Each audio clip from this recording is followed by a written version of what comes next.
All right, so this album came out the same year as Low, which Wait, we've statistics. Oh, yes, you need numbers, John. All right, real quick. Number 58 in the 1970s on Best Ever albums, just two ahead of Billy Joel's The Stranger. Number 7 in 1977, number 251 of all time. It is Bowie's sixth highest rated album on Best Ever albums, and it did not make Rolling Stone's top 500 list. Interesting. Gotcha. Okay. Well, a lot of the bio for this album is similar to the Low bio because this came out very shortly after Low. Like back to back. Pretty much. It was released on October 14th, 1977, and the recording process was ridiculously quick. It was pretty much recorded on the spot, pretty much entirely in Berlin. While these albums are known as the Berlin Trilogy, and when we say these albums, we're talking Low from earlier in the year, Heroes, and then 1979's Lodger. There actually was quite a bit of Low that was recorded in other locations like France and even the United States in different parts, but this album was pretty much all in Berlin. Lodger was also another album that was recorded a little bit here and a little bit there. Just to remind you again of what Bowie was doing in the aftermath of this, he had moved to he'd moved to Switzerland to clean out, but then spent time in Berlin as well. Mainly because Berlin he felt was a good place to sort of be anonymous.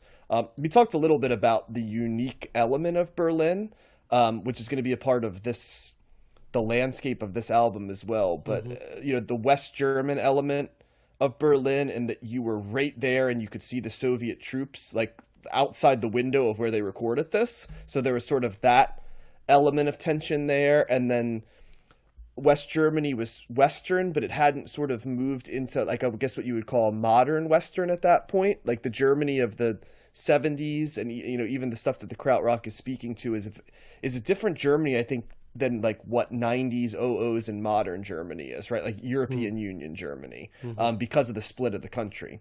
And that informed this album quite a bit. But the other thing, we talked about it before, was that Bowie was out as Iggy Pop's keyboard player on this album, and he's back to being wildly productive. I guess it was like once the heroin goes away, then it's or cocaine, I should say, or everything pretty much. But he's back to being that ridiculously productive that we saw when he was, producing all of these out. He's like, let me do a Lou Reed album, then 3 of mine, and then different stuff. He's back to kind of that because he did both of Iggy Pop's solo albums during this time, The Idiot, and then he's actually recorded Lust for Life during this period of time as well.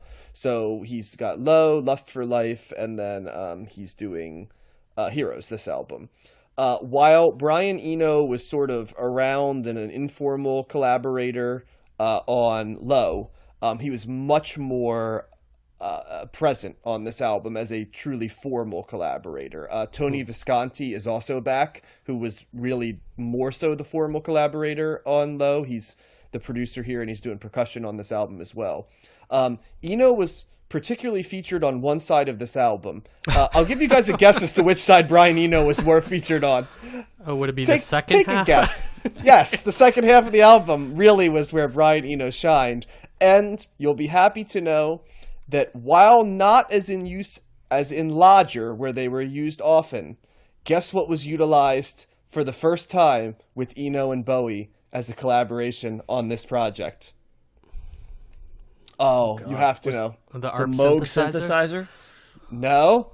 Oblique strategy cards were utilized for ideas musically on this album. So they were utilized on this. And it's one of the albums that's known as an Oblique Strategies album. So he was there.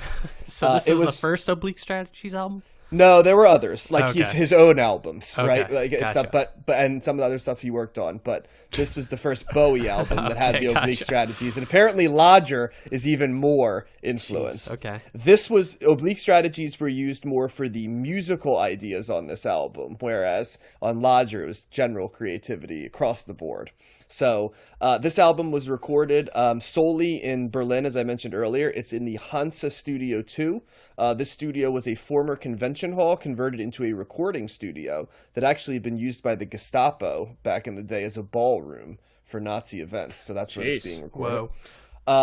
He has, so along with Eno's contributions and he brings back the band that's been with him on Station to Station and Low, which, as a reminder, is Carlos Alomar on guitar, George Murray on bass, and Dennis Davis on drums.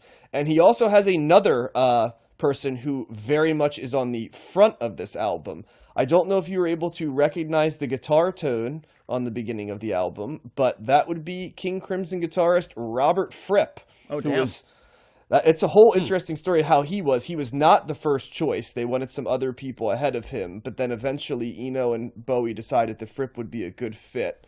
There's a funny story. I'm actually going to quote it directly. So this is taken from an interview with Fripp. Here is how Fripp describes the discussion of him playing on it. So I guess Eno and Bowie reach out to him, and he shares he hadn't really played for 3 years, he said at this point in 1977. But his quote is, "But if you're prepared to take a risk, so am I." So apparently it was left there, and then a ticket showed up to Berlin. So he flies to Berlin, and here's how he describes it. Upon his arrival to the studio, Fripp sat down and recorded lead guitar parts for tracks he had never heard before. He received little guidance from Bowie, who had yet to write lyrics or melodies. Now, let me stop right there real quick. Bowie had become fascinated by the fact that Iggy Pop basically would walk up to the microphone and just improvise lyrics or stage talk and different stuff, and Bowie decides, I kind of want to do that for this album. And so all of the lyrics on this pretty much were him just walking up to the microphone with music playing and then him improvising. So the lyrical parts on this, that was how that stuff was done. Oftentimes they had no idea what the lyrics were until they start recording the songs. In fact, not most of the time on this album. So anyway, Fripp completes all of his guitar parts in 3 days over songs that have no lyrics or melodies, right? He's basically getting little guidance from Bowie, just general ideas. So I'm guessing he might be getting oblique strategies from Bowie about what to do.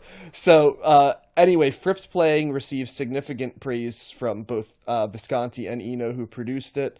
And they said basically it was amazing how much of a virtuoso he was without much of a skeleton at all.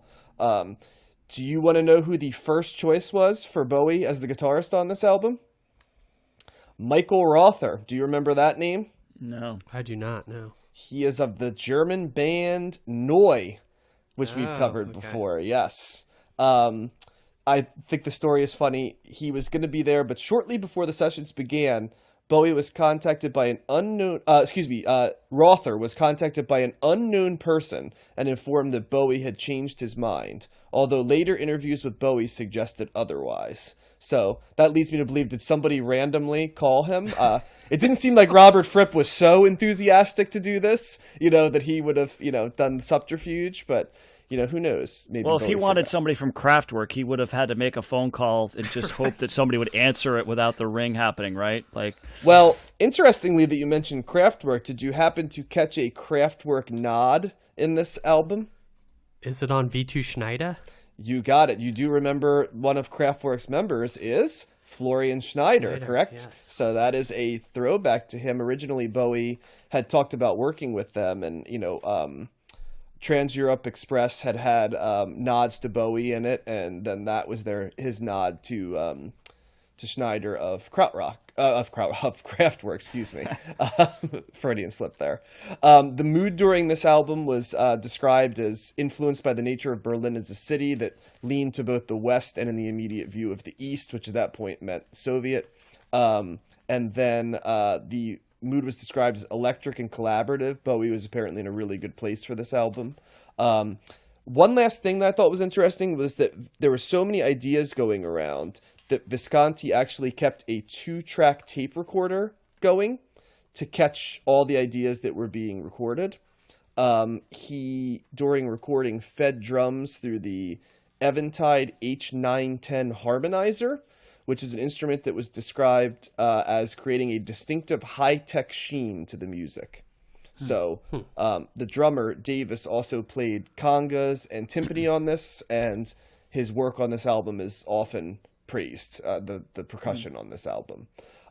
This album is considered, depending on who you talk to, it could be considered a premier work in art rock, experimental rock, ambient rock, electronic music, and rock music. It is constructed similarly to Low in that the side 1 of the album was more conventional tracks, and side 2 was mostly instrumental and experimental tracks.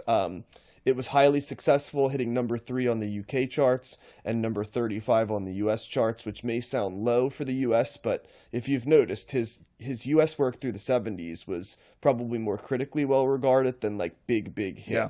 He probably was, being edged out by people like Billy Joel. In terms of, you know what I'm saying? So like the 35 was still considered to be money-making spot, in the US, especially with the artistic sheen.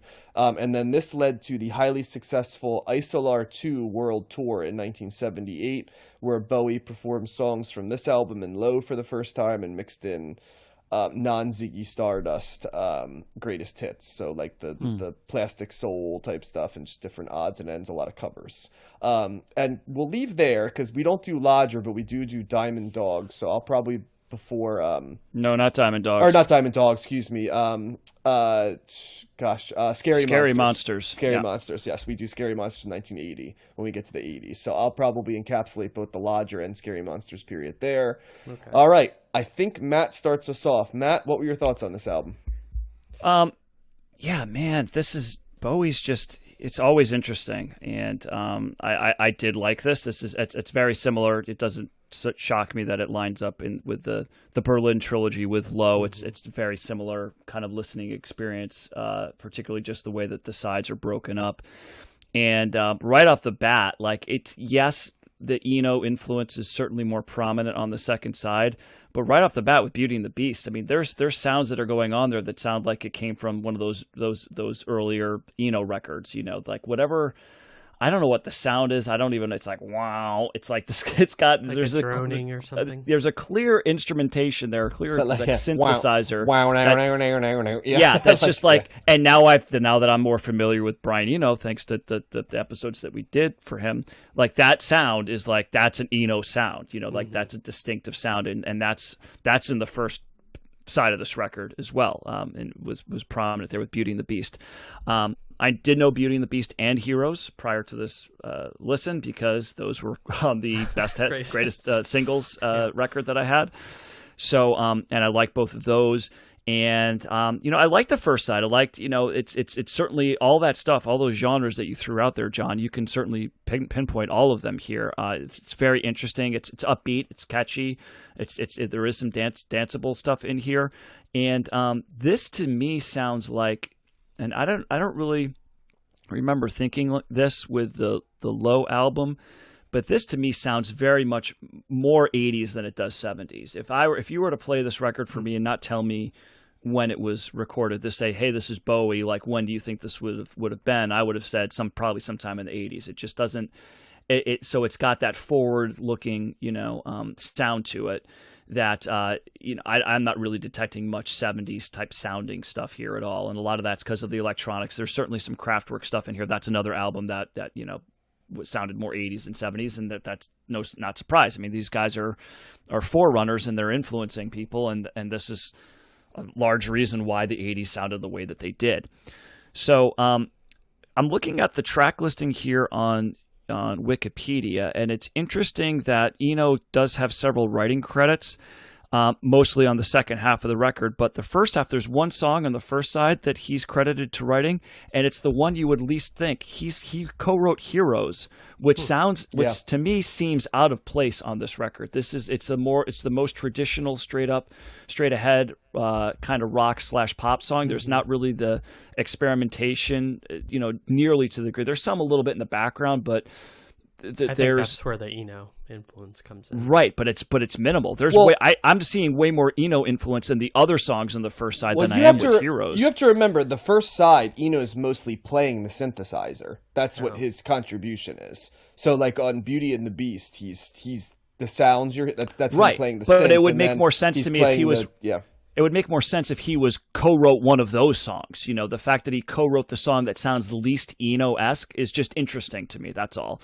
But if you remember that he was also helping to write stuff in Roxy Music, and I know we only did one album on that for your pleasure, but like he can write traditional pop songs. Yes. We just think of him as being strange, but like he can also mainline it, you know? Right. I'm just saying that if he's going to be co-writing a song, I would think not just, I mean, I don't question his ability to write melody. I mean, he did that in his solo records, which were more experimental, but it's just interesting that a song that he had a little bit more buy-in with because he co-wrote it, like the influence, the sonic influence is in the backseat more so than any other song on this record. It just stood out to me as, that's not the song I would have thought that he co-wrote. That's all I'm saying. Yeah. But Heroes is a great song. I've always liked that song. It's got, it's got that, the bass line that's very recognizable. And it's just, I love the way that it builds. It doesn't really change a whole lot, but I do like it. It kind of stays in its lane, and it does build, and it's just a really well crafted song that never really gets old for me. You like Bowie's version or the triple guitar attack? Better? I think I like Bowie's version better, Josh. Yeah. Do you recognize that song as having triple guitar attack? Because you've got Murray on bass, Carlos Alomar on rhythm. See, I never consider Tripp the has bass. lead. I don't consider bass as being part of triple guitar. Is triple guitar? The bass should not be considered in the triple guitar. What if there's a bass built in with the guitar, like a double necked guitar? Well, if you're playing them at the same time, then yes. Well, but I don't see anybody doing that. If we're talking Iron Maiden, right? Triple guitar attack. There definitely one of the guitars was a bass, Steve Harris. So no, they have 3 guitarists and a bassist. Right. Well, okay, gotcha. So I'm saying if you're going to say yeah. triple guitar, I'm talking guitar, not bass. Anyway. Okay, fair enough. Right, because the bass is always going to be there. Everybody's got a bass. For the most part, yeah. Anyway, but it doesn't surprise me that there's a lot. That's a full sounding song.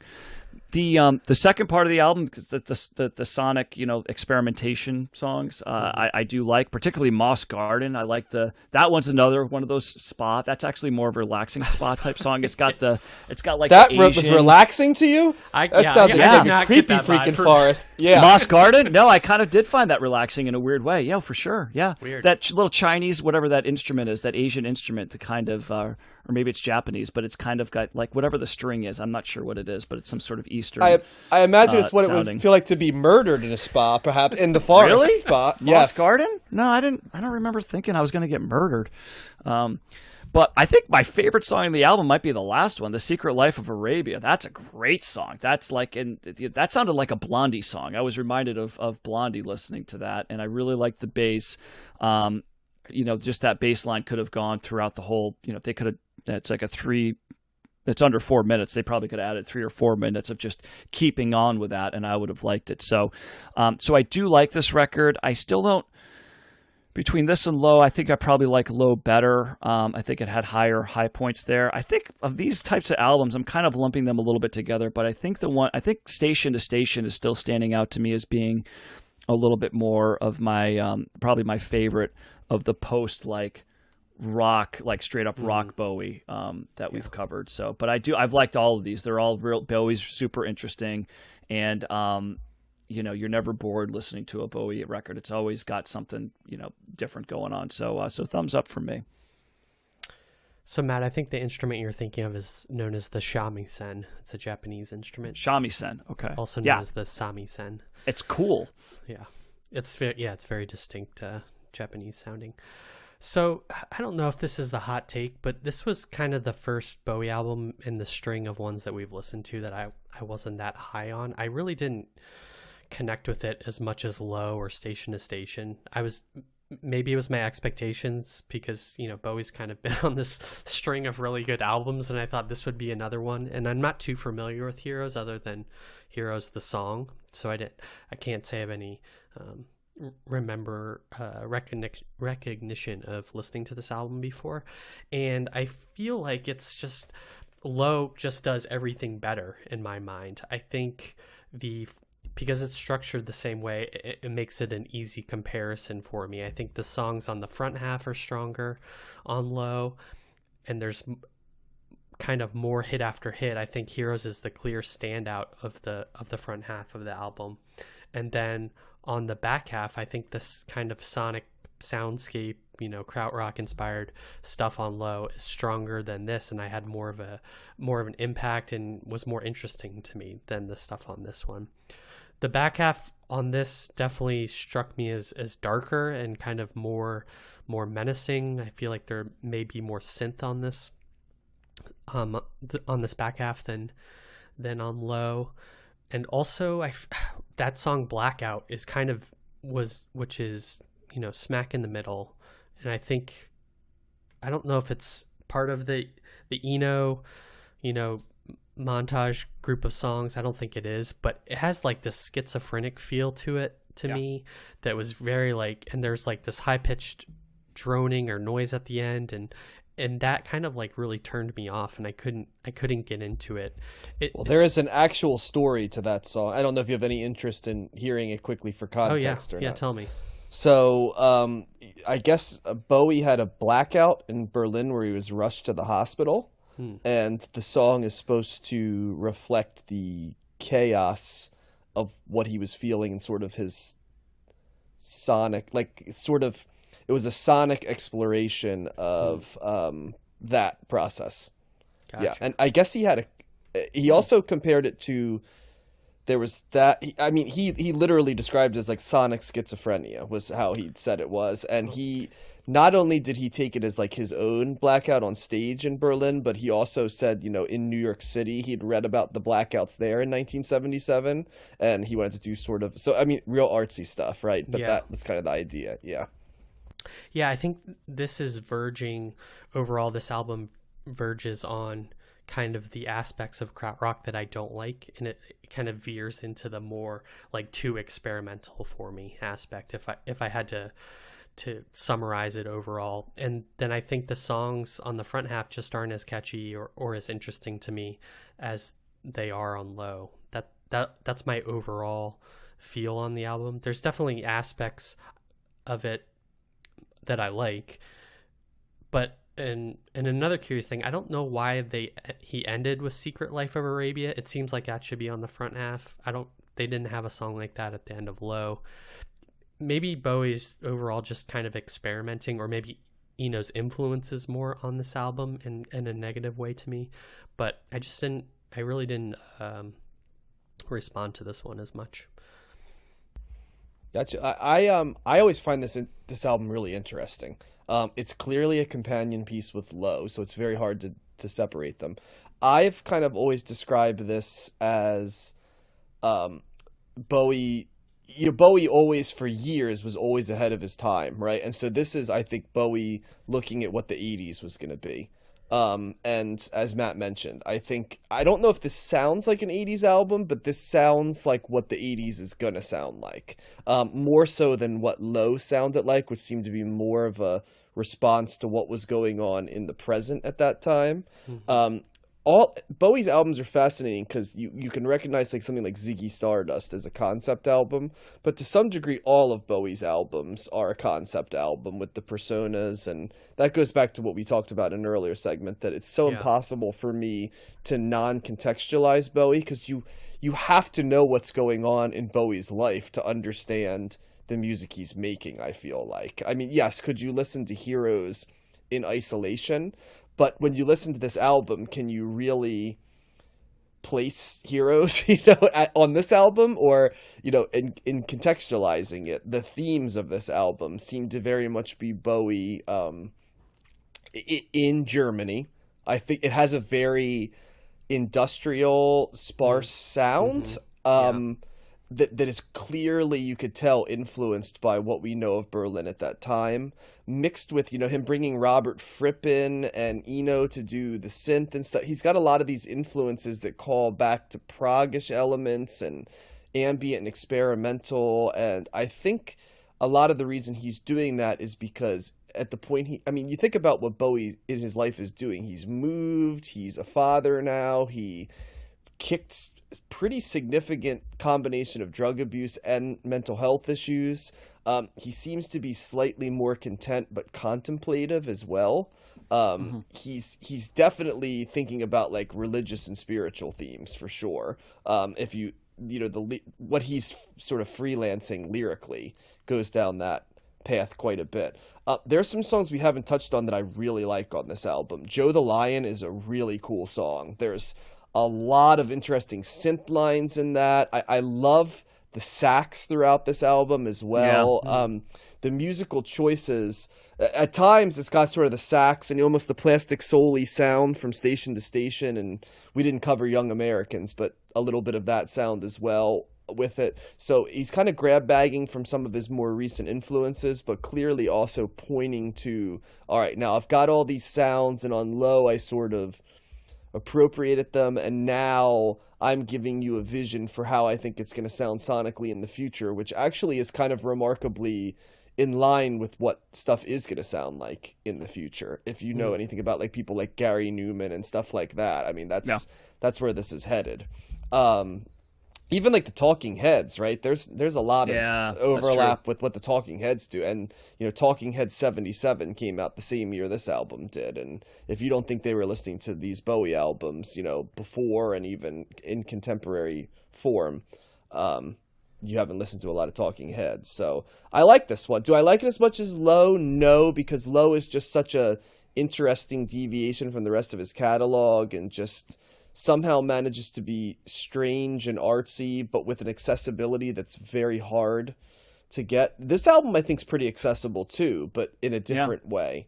And I wonder if we hadn't done them so close to each other, if it's not a thing of suffering in comparison too, as opposed to just because, you know, if we had never heard Low and then you heard this album, I think it might hit a little differently, if that makes sense. Yeah, for me at least. So I would give this a thumbs up. I don't like it as much as the gold standard Bowie stuff we've done. You know, for me, that's Low, that's Station to Station, that's Ziggy Stardust. That's probably the big three for me. But I like it a little bit more experimentally than maybe something like Aladdin Sane or Hunky Dory, which, while also, you know, variations of a theme and in different directions, didn't do as much for me as this one did. Have you guys heard Lodger? How does that compare, since it's part of thematically the same? I heard it when I first listened to all of these albums way back when. It's probably been a decade since I last listened to it. I remember it being more accessible from a traditional Western pop. You know, like if your frame of reference was American or English pop music or rock music, I think Lodger, from what I remember, is the most in line with that. So, okay, yeah. I don't know it that well. I'm looking at the listing right here. I don't recognize any of the track names. It's ranked 15th in best ever albums, so it's considerably lower than the ones that we've been covering. Yeah, but you got to figure 15th in Bowie's canon. I mean, his top 10 are all albums we're going to cover. You know, I mean, it's still 272 in the 70s. Yeah. So. Yeah, because we haven't done, you know, I know that Scary Monster is well regarded. I know Black Star that he recorded all the way in the 2000s as well. You know, so it's not like it's 15, you know, underneath all of these other crappy albums. It's behind. It's still considered to be a good album, you know, not like a lesser Bowie album, right? Yeah.